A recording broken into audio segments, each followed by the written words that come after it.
안녕하세요. 오름부동산 신현석 공인중개사입니다. 지난 5월 8일 서울시는 신속통합기획 관련 안내문을 발표했습니다. 내용은 재작년과 작년에 진행했던 공모 방식을 모아타운처럼 수시 모집하겠다는 것입니다. 신청 기간을 가을에 예정된 정리 공모가 아닌 연중 상시로 변경하면서 접수의 문을 활짝 열겠다는 것인데요. 재개발 정비구역 지정 요건에 맞고 토지 등 소유자 30% 이상이 희망하는 지역을 대상으로 합니다. 그러면서 현재 타 재개발이 진행되는 지역이나 토지 등 소유자 30% 이상이 반대하는 지역, 그리고 전용 주거 지역은 제외하는 거, 그건 당연한 거고요. 제외 가능 대상을 열거하면서 현실적으로 사업 진행이 가능한 지역을 좀 찝어준 느낌을 받았어요. 일단 첫 번째, 현금 청산 세대수가 많은 지역, 그리고 여러 사업이 혼재된 지역, 그리고 마지막으로 지난 공모에서 선정 사유, 미선정 사유가 있을 텐데 미선정 사유가 해소되지 않은 구역은 제외한다고 밝혔습니다. 이건 당연한 얘기인 것 같고요. 그러면서 이번에 눈에 띄는 부분이 동의서 번호 부여를 의무화했습니다. 각각의 추진 주체에서 먼저 어느 지역 어떻게 하겠다라는 구역계를 설정해서 구청에다가 번호 부여를 요청을 하면 구는 번호 부여를 해주고 그 구역계를 자치구 홈페이지에 공개하도록 했습니다. 추진 주체는 번호 부여받은 그 동의서로 진구해서 제출을 하게 될 거고, 아마도 여러 개의 추진 주체가 난립하는 것을 막고자 한 게 첫 번째였을 거고요. 또 구역계가 어떻게 진행되고 있는지 아웃라인을 공시하는 효과, 그 두 가지 목적을 가지고 이 내용이 신설되지 않았을까 생각합니다. 그리고 요거는 지나가는 부분으로 간단히 보셔도 되겠지만, 노후도 기준을 그 구역 지정 접수하는 시점이 아니라 접수 신청일 말일자 기준으로 본다라고 했는데요. 요거는 좀 타이트하게 보면 준공 접수 시보다 준공 말이 아무래도 시간이 지나면 노후도가 나빠질 수도 있다라는 염려가 사실 조금 되기는 합니다. 그리고 투기 방지 대책 여러분들 궁금하실 텐데요. 서울시는 기존의 권리산정 기준일로 명시했던 1월 28일, 그게 2023년 12월 31일까지 후보지로 선정된 구역에 적용하겠다라고 했잖아요. 그것은 예외 없이 그냥 진행하기로 하였고요. 내년 2024년 1월 1일부터는 구청장 추천일 또는 구청장이 투기 동향에 따라 별도 요청한 날짜로 적용하겠다라고 발표했습니다.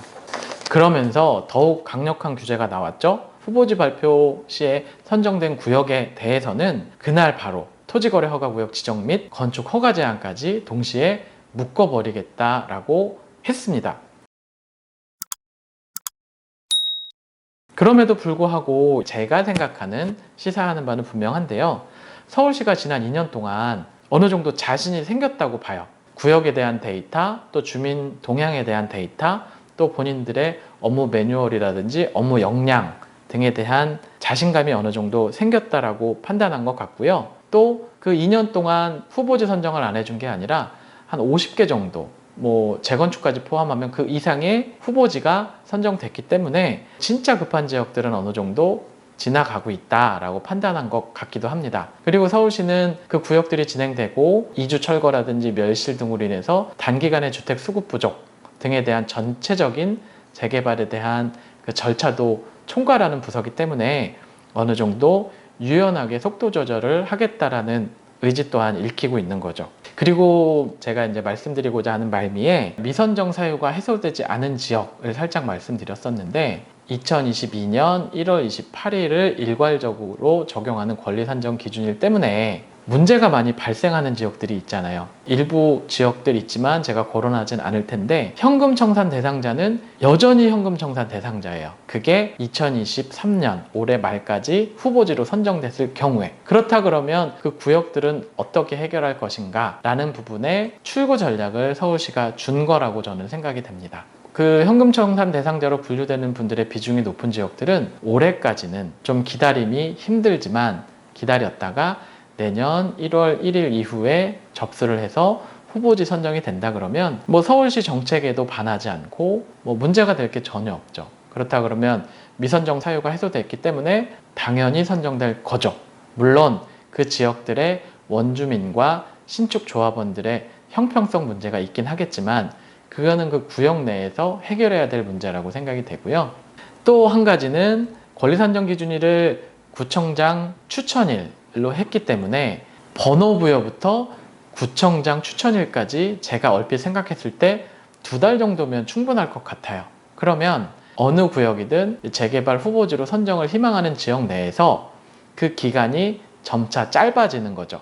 지금처럼 1년이라는 기간 동안 정기 공모를 통해서 어느 정도 신축이 생성될 수 있는, 더 공급될 수 있는 기간을 줬다면 이제는 그 호흡이 짧아진다라고 보기 때문에 결국에는 투기 세력으로 명명되는 신축업자들, 그리고 그거에 투자하시는 분들이 들어올 기회가 없어진다라고 생각이 듭니다.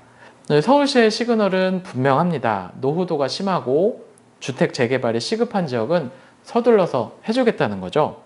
양질의 주택으로 탈바꿈시켜서 살기 좋은 도시로 계획하겠다는 서울시의 정책이 분명하게 읽히고요. 그럼에도 불구하고 투기 세력, 그리고 재개발을 저해하는 세력으로 작용하는 분들에 대해서 진입장벽을 분명하게 두겠다라는 정책도 읽힙니다. 그러면서 원주민들도 보호하겠다라는 거죠. 아무래도 서울시 정책이 완벽하진 않을 거예요. 오늘의 정책도 사각지대가 있을 수 있을 텐데 서울시는 지속적으로 보완하면서 많은 분들이 행복한 정책으로 보완해 나갈 거라고 생각을 합니다. 앞으로 신속통합기획 민간 재개발이 어떻게 순조롭게 진행될지 제가 계속 살피면서 여러분들께 새로운 소식이 있으면 즉각 전달하도록 하겠습니다. 궁금한 사항 있으시면 언제든 전화 주시면 제가 친절하게 안내해 드리겠습니다. 그리고 권리산정 기준일 이슈 없이 여러분들께서 투자하실 만한 매물도 여전히 찾고 보유하고 있습니다. 여러분들 전화 기다리겠습니다. 감사합니다.